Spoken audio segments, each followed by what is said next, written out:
continue to talk about what does it mean to be a Latino.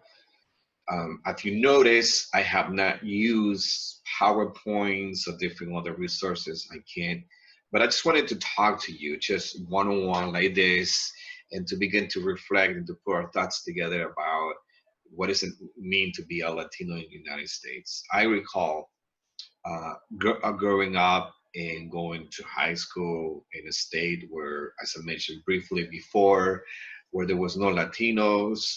Now there are more, but at that time there weren't too many Latinos, primarily the culture. And so I was harassed by some students. I was called names, and always asking me to prove my green card or my papers. And so that's my experience. Some of my experience, honestly, totally, it's a bad experience. I had many 99% was probably better experience than that, but there was this 1% of my experience that really made me really uncomfortable.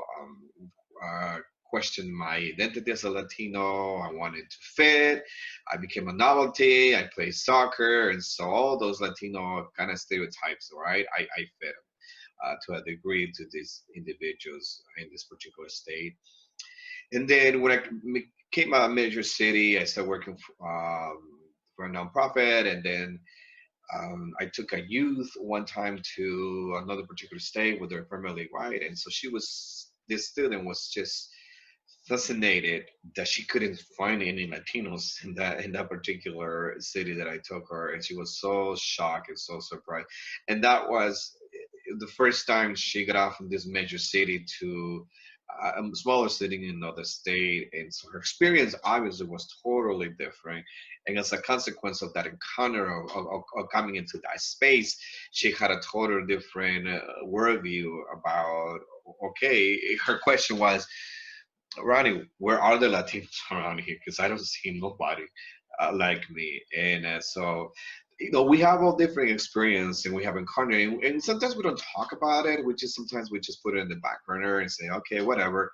We don't need to deal with this stuff. I don't need to be thinking about those things, but they do matter because people are paying attention, because the census, because of the political parties, because of the religious affiliation, because of the social economic status is very prevalent. So we need to, so if you have any experience that you have had in terms of being a Latino in a different context, please send it to me, talk to me. As I said, this is a very informal conversation. I want to hear from your experiences as well as to hear some of my experiences that I have encountered in terms of what it's meant to be a Latino. So, okay.